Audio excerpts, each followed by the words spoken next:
എൻ്റെ പേര് അഞ്ജിത. ഞാൻ കോതമംഗലം രൂപതയിലെ സെൻറ്റ് തോമസ് ചർച്ച് തൃക്കാര്യൂർ എന്ന ഇടവകയിൽ നിന്ന് വരുന്നു. ഞാനൊരു നേഴ്സാണ്. 2023 മാർച്ച് 19 ഞാനിവിടെ ആദ്യമായിട്ട് ഉടമ്പടി എടുക്കാനായിട്ട് വന്നത്. കൃപാസനത്തെപ്പറ്റി പണ്ട് മുതലേ കേട്ടിട്ടുണ്ട്, സാക്ഷ്യങ്ങളും പത്രങ്ങളൊക്കെ കണ്ടിട്ടുണ്ട്. പക്ഷേ ഇവിടെ എങ്ങനെയാണോ ഉടമ്പടി എന്താണോ എന്നൊന്നും എനിക്കറിയില്ലായിരുന്നു. എൻ്റെ ഒരു മേമ വഴിയാണ് ഞാനിവിടെ ഇങ്ങോട്ടേക്ക് വന്നത്. അങ്ങനെ ആദ്യത്തെ ഉടമ്പടി എടുക്കാനായിട്ട് വന്നപ്പം വെച്ച 6 കാര്യങ്ങളിൽ 5-മത്തെ കാര്യം ഞാൻ ആ സമയത്ത് OET പ്രിപ്പയർ ചെയ്തുകൊണ്ടിരിക്കുകയായിരുന്നു. OET പാസ്സാക്കി തരണേ എന്നുള്ളതായിരുന്നു. OETയുടെ എക്സാമൊക്കെ എഴുതി റീഡിങ്ങിൽ എനിക്ക് സ്കോർ കിട്ടിയില്ല. ഞാൻ വിഷമം ഉണ്ടായിരുന്നു. പിന്നെ രണ്ടാമതും അപ്പയർ ചെയ്തു, അപ്പോഴും എനിക്ക് സെയിം സ്കോറായിരുന്നു. അപ്പം ഞാൻ മാധവനോട് പറഞ്ഞു, മാതാവേ, ഇനി ഞാൻ എൻ്റെ കാര്യം പറഞ്ഞ് ഇങ്ങോട്ടേക്ക് വരുന്നില്ല, നിൻ്റെ ഇഷ്ടം എന്താണെന്ന് വെച്ചാൽ അത് തന്നെ നടത്തിക്കോളൂ എന്ന് പറഞ്ഞ് പ്രാർത്ഥിച്ചിരുന്നു. പിന്നെ ജോലി ഉണ്ടായിരുന്നു. അവിടെ ജോലിക്കൊക്കെ പോയിക്കൊണ്ടിരിക്കുന്ന സമയത്ത് പെട്ടെന്ന് സൗദിക്ക് ഒരു ഇൻ്റർവ്യൂ ഒക്കെ വരുന്നുണ്ടായി. അപ്പം അങ്ങനെ സൗദി ഇൻ്റർവ്യൂ ഒക്കെ കിട്ടി. സൗദി ബാക്കി പ്രോസസ്സിംഗ് ഒക്കെ സ്റ്റാർട്ട് ചെയ്തുകൊണ്ടിരിക്കുകയായിരുന്നു. അങ്ങനെ റിസൈനൊക്കെ ചെയ്ത് എക്സാമിൻ്റെ കോഴ്സിന് വേണ്ടി ഞാനിവിടെ ചേർത്തലയിലായിരുന്നു വന്നത്. അത് 10 ദിവസത്തെ കോഴ്സായിരുന്നു. ജൂലൈ 22 ഞങ്ങളുടെ കോഴ്സ് കഴിഞ്ഞു. ഞങ്ങൾ കുറച്ച് സുഹൃത്തുക്കളൊക്കെ കൂടി എക്സാമിന് പോകുന്നതിന് മുന്നായിട്ട് മാതാവിൻ്റെ അടുത്ത് വന്ന് പ്രാർത്ഥിക്കാം.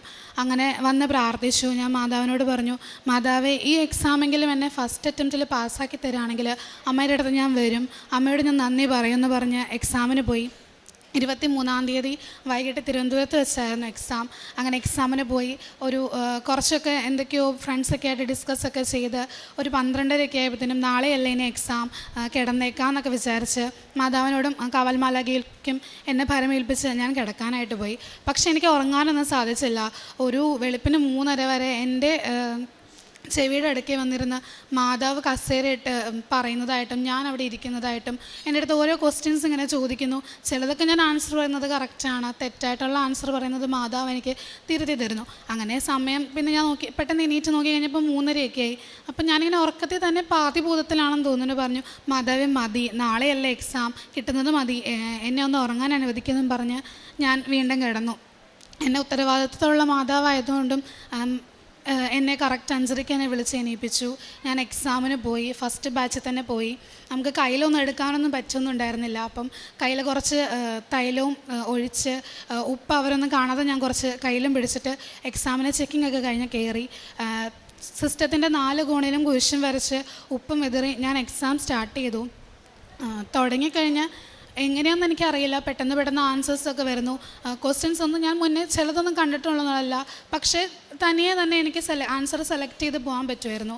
2 മണിക്കൂർ കഴിഞ്ഞ് ഞങ്ങൾക്കൊരു ബ്രേക്ക് ഉണ്ട്, അത് വേണമെങ്കിൽ എടുക്കാം. പക്ഷേ ആ 2 മണിക്കൂറാണ് ആദ്യത്തെ സെക്ഷൻ. ആ ആദ്യത്തെ സെക്ഷനെ എനിക്ക് 3/4 മണിക്കൂർ കൊണ്ട് അറ്റൻഡ് ചെയ്ത് തീർക്കാൻ പറ്റിയിരുന്നു. അപ്പോൾ ഞാൻ ചോദിച്ചിട്ട് നെക്സ്റ്റ് സെക്ഷനിലേക്ക് കടന്നു.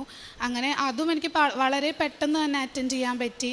എൻ്റെ എക്സാം കഴിഞ്ഞ് ഞാൻ നോക്കിയപ്പം ആരും ബ്രേക്കിനൊന്നും പോയിട്ടുണ്ടായിരുന്നില്ല. 1.25 മണിക്കൂറാണ് ആകപ്പാടെ എക്സാം തുടങ്ങിയിട്ട് കഴിഞ്ഞിട്ടുണ്ടായിരുന്നുള്ളൂ. പിന്നെ ഞാൻ 2 മണിക്കൂറെങ്കിലും ആയിട്ട് ഇരിക്കണ്ടേന്ന് വിചാരിച്ച് അവിടെ ഒരു 15 മിനിറ്റ് കൂടെ ചുമ്മാ റീവൈൻഡ് ചെയ്ത് ക്വസ്റ്റ്യൻസൊക്കെ ഒന്നുകൂടെ ചുമ്മാ നോക്കി. എനിക്ക് ഉറപ്പുണ്ട്, കാരണം ഞാനല്ല എക്സാം എഴുതിയത്, എൻ്റെ കൂടെ മാതാവാണ് എക്സാം എഴുതിയത്. അപ്പോൾ എനിക്ക് പേടിക്കേണ്ട കാര്യമൊന്നുമില്ല. അങ്ങനെ 2 മണിക്കൂർ കഴിഞ്ഞപ്പോഴത്തേനും എക്സാം എഴുതി ഞാൻ ഹോള് വിട്ടു. ഫ്രണ്ട്സൊക്കെ ചോദിച്ചപ്പോൾ അവർ പറഞ്ഞു അവർക്കൊക്കെ എക്സാം പാടായിരുന്നു. പക്ഷേ എനിക്കങ്ങനെ പാടായിട്ടൊന്നും തോന്നിയില്ല, കാരണം തലേദിവസം എന്നെ പഠിപ്പിച്ച കാര്യങ്ങളാണ് എക്സാമിന് വന്നത്. മാതാവ് തന്നെയാണ് എക്സാം എഴുതിച്ച് തന്നതും. അപ്പോൾ എനിക്ക് ടെൻഷനൊന്നും ഉണ്ടായിരുന്നില്ല. അങ്ങനെ എക്സാമൊക്കെ കഴിഞ്ഞ് റിസൾട്ടൊക്കെ വന്നു.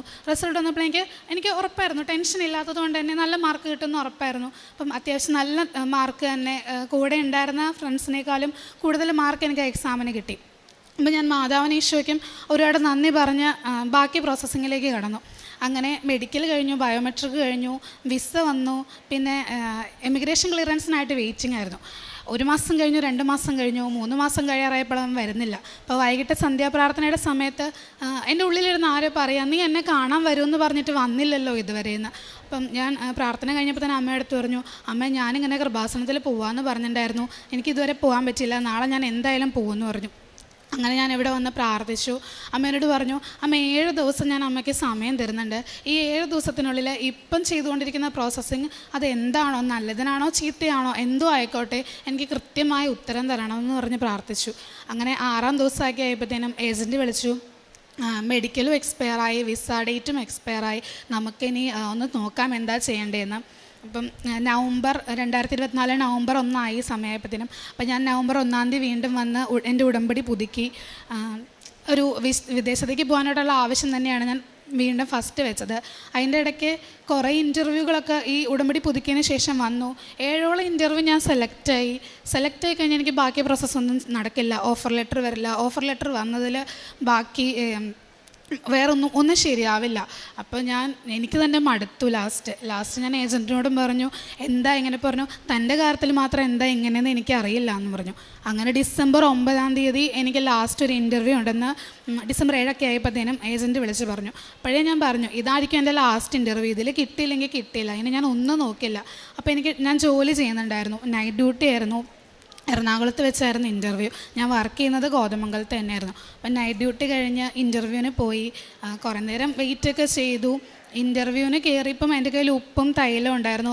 എനിക്ക് ഡ്യൂട്ടി ഉള്ളതുകൊണ്ട് തന്നെ ആദ്യം തന്നെ പരിഗണിച്ച് ഫസ്റ്റ് തന്നെ ഇൻ്റർവ്യൂവിന് കയറ്റി കഴിഞ്ഞപ്പോൾ ഒരു മേഡമായിരുന്നു. മേഡം പ്രത്യേകിച്ച് ക്വസ്റ്റ്യൻസ് ഒന്നും ചോദിച്ചില്ല. 2 കാഷ്വൽ ക്വസ്റ്റ്യൻസ് ചോദിച്ചു കഴിഞ്ഞിട്ട് തന്നെ വിട്ടു. അപ്പം ഞാൻ വിചാരിച്ചു പോയി, ഇനി കിട്ടുമൊന്നുമില്ല എന്ന് വിചാരിച്ച് ഞാൻ അപ്പം തന്നെ ഡ്യൂട്ടിക്ക് തിരിച്ച് കയറേണ്ടതുള്ളതുകൊണ്ട് അടുത്ത മെട്രോ സ്റ്റേഷൻ പിടിച്ചു. അങ്ങനെ മെട്രോ സ്റ്റേഷനിൽ എത്തി ഞാൻ ടിക്കറ്റ് എടുക്കാൻ എത്തിയതിനും എന്നെ ഏജൻറ്റ് വീണ്ടും വിളിച്ചു. താൻ ഇമ്മീഡിയറ്റ് ആയിട്ട് ഇങ്ങോട്ട് വരണം, MD ആയിട്ട് ഒരു ഇൻ്റർവ്യൂ ഉണ്ട്, പെട്ടെന്ന് വരണം എന്ന് പറഞ്ഞു. അപ്പം അങ്ങനെ പെട്ടെന്ന് തന്നെ അപ്പം എന്നെ ടെൻഷനായി. പെട്ടെന്ന് തന്നെ ചെന്ന് കഴിഞ്ഞപ്പോഴും കയ്യിൽ ഉപ്പും തൈലവും ഒക്കെ ഉണ്ടായിരുന്നു. അത് പുരട്ടി ഉപ്പും കൈ പിടിച്ചുകൊണ്ട് ഞാൻ അകത്ത് കയറി. അവരുടെ അടുത്ത് പറഞ്ഞു, പ്രത്യേകിച്ച് ആ സാറും ഒന്നും ചോദിച്ചില്ല, താൻ സെലക്റ്റാണ്, ഉടനെ തന്നെ നമുക്ക് പോകാമെന്ന് പറഞ്ഞു. ഭയങ്കര അനുഗ്രഹമായിരുന്നു. അപ്പം തന്നെ ഞാൻ മാതാവിന് കുറേ നന്ദി പറഞ്ഞു. ഡ്യൂട്ടിക്ക് ചെന്നപ്പോഴാണെങ്കിലും കുറേ ചേച്ചിമാരൊക്കെ ഉണ്ട് അവിടെ, കൃപാസനത്തിൽ മാതാവിൽ വിശ്വസിച്ച് ജീവിക്കുന്ന കുറേ ചേച്ചിമാരുണ്ട്. അവരോടൊക്കെ ഞാനിങ്ങനെ പറഞ്ഞു എൻ്റെ അനുഭവം. അപ്പം നമുക്ക് ഇനി എന്താണെന്ന് നോക്കാമെന്ന് വിചാരിച്ച് ഞാൻ വെയിറ്റ് ചെയ്തിരുന്നു. അങ്ങനെ പെട്ടെന്ന് തന്നെ മെഡിക്കലും കഴിഞ്ഞു, ബയോമെട്രിക് കഴിഞ്ഞു, വിസയൊക്കെ സ്റ്റാമ്പ് ചെയ്യാനായിട്ട് കൊടുത്തു. പക്ഷേ സ്റ്റാമ്പ് ചെയ്തിട്ട് എനിക്കൊരു ജനുവരി 18 ആയപ്പോൾ എനിക്കൊന്നും കിട്ടുന്നില്ല. അപ്പം ഞാൻ വീണ്ടും പ്രാർത്ഥിച്ചു, ദൈവമേ വീണ്ടും പരീക്ഷിക്കുകയാണോ, എന്നെ കൈവിടല്ലേ മാതാവേ, അങ്ങനെ നല്ലത് വെച്ചിട്ടുണ്ട് എന്ന് തന്നെ ഉറച്ച് വിശ്വസിച്ച് തന്നെ പ്രാർത്ഥിച്ചുകൊണ്ടിരുന്നു. അങ്ങനെ ജനുവരി 20 ആയപ്പോഴത്തേനും വിസ സ്റ്റാമ്പ് ചെയ്ത് വന്നു. അപ്പം വിസ സ്റ്റാമ്പ് ചെയ്ത് കഴിഞ്ഞ പ്രാവശ്യവും അവിടം വരെ എത്തിയത് കൊണ്ട് പേടിയായിരുന്നു, ഇനി ഇത് നടക്കുകയോ ഇല്ലയോ എന്ന്. അപ്പം ഞങ്ങൾ വീട്ടിൽ മാത്രമേ പറഞ്ഞുള്ളൂ, വേറെ ആരോടും അങ്ങനെ പറഞ്ഞൊന്നുമില്ല, ഇങ്ങനെ പ്രോസസ്സിങ് ചെയ്യുന്നുണ്ട്, പിന്നീട് നടക്കുമെന്നൊന്നും അറിയില്ലെന്നാണ് പറഞ്ഞിരുന്നുണ്ടായിരുന്നത്. അങ്ങനെ വീണ്ടും എമിഗ്രേഷന് വേണ്ടിയുള്ള വെയിറ്റിംഗ് ആയി. എമിഗ്രേഷൻ ക്ലിയറൻസ് കിട്ടുന്നില്ല. വീണ്ടും ഫെബ്രുവരി 1 ഞാനിവിടെ വന്ന് ഉടമ്പടി പുതുക്കാനായിട്ട് വന്നു. അപ്പോൾ ഞാൻ എൻ്റെ നിയോഗമൊന്നും വെച്ചില്ല, ഇനി എന്താണോ മാതാവിൻ്റെ ഇഷ്ടം അങ്ങനെ പോട്ടെ. പക്ഷേ ഇങ്ങനെ മനസ്സിലാഗ്രഹിച്ചിരുന്നു, 7 ദിവസത്തിനുള്ളിൽ എനിക്ക് ടിക്കറ്റ് തരണേ മാതാവെന്ന്. അങ്ങനെ ഈ 5 എനിക്ക് ടിക്കറ്റ് വന്നു. 10 രാവിലെ 8:50 ഫ്ലൈറ്റിന് ഞാൻ സൗദിക്ക് പോവുകയാണ്. മാതാവ് വഴി തന്ന അനുഗ്രഹങ്ങൾക്ക് കോടാനുകൂടി നന്ദി പറയുന്നു. കാരുണ്യപ്രവർത്തികളായിട്ട് പത്രം കൊടുക്കാറുണ്ട്. ഞാനിവിടുന്ന് പത്രം വാങ്ങിച്ച് പോകുമ്പോൾ തന്നെ ചിലപ്പോൾ എടപ്പള്ളിയിലോ കളമശ്ശേരിയിലോ എവിടെയെങ്കിലും ഇറങ്ങും, 2-3 ബസ് സ്റ്റോപ്പ് നടക്കും, വിശ്വാസ പ്രമാണം ചൊല്ലിക്കൊണ്ടാണ് കൊടുക്കുന്നത്. ഞാനിങ്ങനെ പ്രാർത്ഥിച്ചാൽ കൊടുക്കാറ്, മാതാവേ അമ്മയെ ഏറ്റവും ആവശ്യമുള്ള ആൾക്കാർക്ക് ഈ പത്രം കൈവരാനായിട്ടുള്ള അനുഗ്രഹം തരണേ. അങ്ങനെ പ്രാർത്ഥിച്ച് ചിലവരൊക്കെ വേണ്ടാന്ന് പറയും, കുറേ നിർബന്ധിച്ച് ചെയ്യുമ്പോഴും അവർ വാങ്ങിക്കില്ല. അപ്പം ഞാനിങ്ങനെ പ്രാർത്ഥിക്കും, മാതാവിന് വേണ്ടിയുള്ള ആരോ കാത്തിരിക്കുകയാണ്, പെട്ടെന്ന് തന്നെ അവരെ കാണിച്ചു തരണേന്ന് പ്രാർത്ഥിച്ചു കൊടുക്കും. പിന്നെ വർക്ക് ചെയ്യുന്ന ചേച്ചിമാരുടെ ഇടയ്ക്കൽ അപ്പം അമ്മമാർക്കൊക്കെ മരുന്ന് മേടിക്കാനില്ല എന്നൊക്കെ പറയുകയാണെങ്കിൽ എനിക്ക് കുറച്ച് പൈസ കടം തരുമെന്ന് ചോദിക്കും. അപ്പം ഞാൻ പറയും, കടമായിട്ടൊന്നും അല്ല, കൈ വെച്ചോ മരുന്ന് വാങ്ങിച്ചു കൊടുത്തോ, ഇതെനിക്ക് തിരിച്ചൊന്നും വേണ്ട, അങ്ങനെ പറഞ്ഞ് ഞാൻ കൊടുക്കാറുണ്ട്. പിന്നെ നടക്കുമ്പോൾ ഭിക്ഷക്കാരായിട്ടിരിക്കുന്നവർക്ക് ഞാൻ ഒരിക്കലും പൈസ കൊടുക്കാറില്ല, അത് എൻ്റെ ചിന്താഗതിയാണ്. ഞാൻ അവർക്ക് ഒരു നേരത്തെ ഭക്ഷണമാണ് വാങ്ങിച്ചു കൊടുക്കാറ്. അതുപോലെ തന്നെ ഡയാലിസിസിന് വേണ്ടി പേഷ്യൻസിന് പൈസ കൊടുക്കാറുണ്ട്. പിന്നെ ഞാൻ 2 വീലറിലാണ് ഡ്യൂട്ടിക്കൊക്കെ പോകുന്നത്. അപ്പം കുറേ പിള്ളേരും ചേച്ചിമാരും അമ്മച്ചിമാരൊക്കെ വഴിയിൽ ഇങ്ങനെ പോകുന്നത് കാണാറുണ്ട്. അപ്പം ഞാൻ അവരെ കയറ്റും, ചിലർ വേണ്ടാന്ന് പറയും. കയറ്റുന്നവരോട് കയറുമ്പോൾ ഞാൻ മനസ്സിൽ പ്രാർത്ഥിക്കാറുണ്ട്, ദൈവമേ അവരുടെ എന്താണോ ആഗ്രഹം അത് സാധിച്ചു കൊടുക്കണം, അവരുടെ യാത്രയൊക്കെ ഭംഗിയാണ്. അതുപോലെ ഇത് മാതാവിന് വേണ്ടി മാതാവ് വഴി ഈശോയ്ക്ക് വേണ്ടി ഞാൻ ചെയ്യുന്നത് കുഞ്ഞു സമർപ്പണമാണ്, ഇത് സ്വീകരിച്ച് പറഞ്ഞാണ് ചെയ്യാറ്. യെശയ്യാ 41:10 ഭയപ്പെടേണ്ട, ഞാൻ നിന്നോട് കൂടെയുണ്ട്, സംഭ്രമിക്കേണ്ട, ഞാനാണ് നിൻ്റെ ദൈവം, ഞാൻ നിന്നെ ശക്തിപ്പെടുത്തുകയും സഹായിക്കുകയും ചെയ്യും, എൻ്റെ വിജയകരമായ വലതുകരം കൊണ്ട് ഞാൻ നിന്നെ താങ്ങി നിർത്തും. അഞ്ജുത പോൾ എന്ന ഈ മകൾ വിദേശത്ത് പോകുവാൻ വേണ്ടിയുള്ള പരിശ്രമങ്ങളിൽ പരിശുദ്ധമ്മയുടെ തിരുസവിധത്തിൽ ഉടമ്പടിയെടുത്ത് ജീവിക്കുകയും പ്രാർത്ഥിക്കുകയും ചെയ്തതിൻ്റെ സാക്ഷ്യമാണ് മകൾ പങ്കുവച്ചത്. മകൾ ആ വിദേശത്തേക്കുള്ള യാത്രയുടെ എല്ലാ കടമ്പകളും കടക്കുന്നത് എങ്ങനെയെന്നും അമ്മ മാതാവിൻ്റെ സംരക്ഷണം എങ്ങനെ കിട്ടിയെന്നും നമ്മളോട് പങ്കുവെക്കുന്നുണ്ട്. അതിനേക്കാൾ ഉപരി നമ്മളെ ഏറ്റവും ആകർഷിക്കുന്നത് ജീവിതത്തിൽ വരുന്ന ചില തീരുമാനങ്ങളും ചില മാറ്റങ്ങളുമാണ്. അത് കുറേ കൂടി സ്നേഹത്തോടു കൂടി മറ്റുള്ളവരോട് ഇടപഴകുവാനുള്ള നല്ല മനസ്സ്, ഔദാര്യം ഏറ്റവും അർഹിക്കുന്നവർക്ക് ചെയ്യുവാനുള്ള സന്തോഷം, ദൈവനാമത്തെ മഹത്വപ്പെടുത്തുന്നതിന് വേണ്ടി തൻ്റെ ജീവിതത്തെ എളിമപ്പെടുത്തിക്കൊണ്ട് കൃപാസനം പത്രിക സുവിശേഷ കൈമാറ്റമായി കൊടുക്കുവാൻ ആരെങ്കിലുമൊക്കെ തിരസ്കരിച്ചാലും അതിൽ അപമാനം സഹിക്കുവാൻ അവസരം, ദൈവനാമത്തെ പ്രതി അവസരം കിട്ടിയതിന് നന്ദി പറഞ്ഞുകൊണ്ട് മറ്റൊരാളെ തേടി കൊടുക്കുവാൻ വേണ്ടി കാണിച്ചിരുന്ന സന്നദ്ധത, അങ്ങനെ ഓരോന്നും മകളുടെ വാക്കുകളിൽ നാം കണ്ടത് ജീവിതം ക്വാളിറ്റി ചേഞ്ച് കൊണ്ടുവരുന്നതിന് വേണ്ടി പരിശുദ്ധമ്മയുടെ ഉടമ്പടി മകളെ സഹായിച്ചുവെന്നാണ്. അത് എൻ്റേതിൽ നിന്നും അമ്മ മാതാവിൻ്റെ തിരുവിഷ്ടത്തിലേക്ക് കാര്യങ്ങൾ കൊടുക്കുവാനുള്ളൊരു മനസ്സ് മകളിൽ രൂപപ്പെട്ടുവെന്നാണ്. ചില കാര്യങ്ങൾ വൈകുമ്പോൾ അത് അമ്മയോട് തന്നെ അരികിലെത്തി ചോദിച്ച് ആ ജീവിതത്തെ ക്രമപ്പെടുത്തി മുന്നോട്ട് പോകുവാൻ സാധിച്ചതിനെക്കുറിച്ചാണ്. പരീക്ഷ എഴുതുന്ന സമയത്തും എത്ര വേഗതയിൽ പരീക്ഷ എഴുതുവാൻ വേണ്ടി തലേന്ന് രാത്രി അമ്മ മാതാവ് സ്വപ്നത്തിലെത്തി പറഞ്ഞു കൊടുത്തത് മുഴുവനും പിറ്റേ ദിവസം ചോദ്യങ്ങളായി അവിടെ വരികയും ഉത്തരങ്ങൾ എഴുതുവാൻ വളരെ വേഗത കിട്ടി മറ്റാരേക്കാളും വേഗതയിൽ ആ പരീക്ഷ എഴുതി തീർക്കുവാനായിട്ട് മകൾക്ക് ലഭിച്ച അവസരത്തെക്കുറിച്ചാണ് സൂചിപ്പിക്കുന്നത്. അത് ഒട്ടും നിസ്സാരമായ ഒരു കാര്യമായിട്ടല്ല മകൾ പറയുന്നത്. തലേന്ന് രാത്രി കുറേയധികം നേരമായി കസേര വലിച്ചിട്ടിരുന്ന് സംസാരിക്കുന്ന മാതാവിനോട് നാളെ പരീക്ഷയല്ലേ, ഇനി ഇത്തിരി ഉറങ്ങിക്കോട്ടെ, ഇത്രയും മതിയെന്ന് പറഞ്ഞ് മാതാവിനെ മടക്കി വിട്ടതായിട്ടാണ് മകൾ പറയുന്നത്.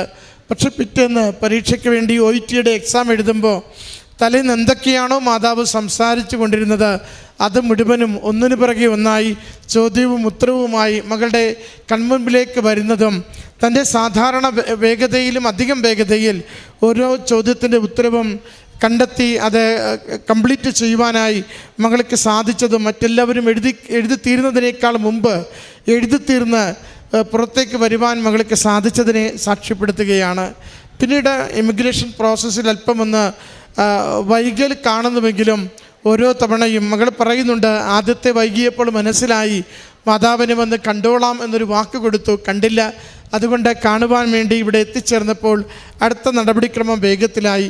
പിന്നീടും ഒരല്പം വൈകുമ്പോൾ വീണ്ടും മാതാവിൻ്റെ അരികിൽ വന്ന് ഉടമ്പടി പുതുക്കുമ്പോൾ പറയുന്നത് 7 ദിവസത്തിനുള്ളിൽ എനിക്ക് അമ്മ മാതാവ് ഒരു തീരുമാനം അറിയിക്കണമേ, നല്ലതാണെങ്കിലും മോശമാണെങ്കിലും. 6-ാം ദിവസം തീരുമാനം ലഭിക്കുന്നതിനെ സാക്ഷ്യപ്പെടുത്തുകയാണ്. ഡേറ്റ് ഇട്ട് പ്രാർത്ഥിക്കുക, സമയം അമ്മ മാതാവിൻ്റെ സമയച്ചുരുക്കത്തിൻ്റെ അമ്മയോട്, സമയത്തിന് മേൽ അധികാരമുള്ള അമ്മയോട് ചോദിച്ച് പ്രാർത്ഥിക്കുക. അതോടൊപ്പം ഒരു സുഹൃത്തിനോടെന്നതുപോലെ അമ്മ മാതാവിനോട് സ്നേഹ സംഭാഷണത്തിലൂടെ പ്രാർത്ഥിക്കുക. അതൊക്കെയും ജീവിതത്തിൻ്റെ പരിശ്രമങ്ങളെ കൂടുതൽ വിജയത്തിലേക്കും സംതൃപ്തിയിലേക്ക് നയിക്കുന്നതിന് കാരണമാകുന്നുവെന്ന് മകൾ പറയുകയാണ്. സാക്ഷ്യം മുഴുവനും ദൈവസ്നേഹം കൊണ്ട് നിറഞ്ഞിരിക്കുന്നു. സാക്ഷ്യം മുഴുവനും മറ്റുള്ളവർക്ക് നന്മ ചെയ്യുവാനുള്ള സന്നദ്ധത കൊണ്ട് നിറഞ്ഞിരിക്കുന്നു. അതുകൊണ്ട് തന്നെ നിയോഗം വേഗം അനുഗ്രഹിക്കപ്പെടുന്നതിന് അത് കാരണമാകുന്നുവെന്ന് അമ്മ മാതാവിലൂടെ മകൾക്ക് ഉറപ്പ് ലഭിക്കുകയും ചെയ്യുന്നു. അതിൻ്റെ സന്തോഷമാണ് ഈ അൾത്താരയിൽ പങ്കുവയ്ക്കുക. മകൾക്ക് ലഭിച്ച എല്ലാ അനുഗ്രഹങ്ങളെയും ഓർത്ത് നന്ദി പറഞ്ഞുകൊണ്ട് കരങ്ങളടിച്ച് ഈ സാക്ഷ്യം നമുക്ക് സമർപ്പിക്കാം. അത്യപൂർവ ദൈവാനുഭവങ്ങൾ ഇനി നിങ്ങൾക്കും സ്വന്തം. ഈ യൂട്യൂബ് ചാനൽ ഇതുവരെ സബ്സ്ക്രൈബ് ചെയ്തിട്ടില്ലെങ്കിൽ ഇപ്പോൾ തന്നെ സബ്സ്ക്രൈബ് ചെയ്യുക. ഈ വീഡിയോ ഇപ്പോൾ തന്നെ നിങ്ങളുടെ സുഹൃത്തുക്കൾക്ക് ഷെയർ ചെയ്തുകൊണ്ട് കർത്താവിൻ്റെ പ്രേക്ഷിതരാകുക.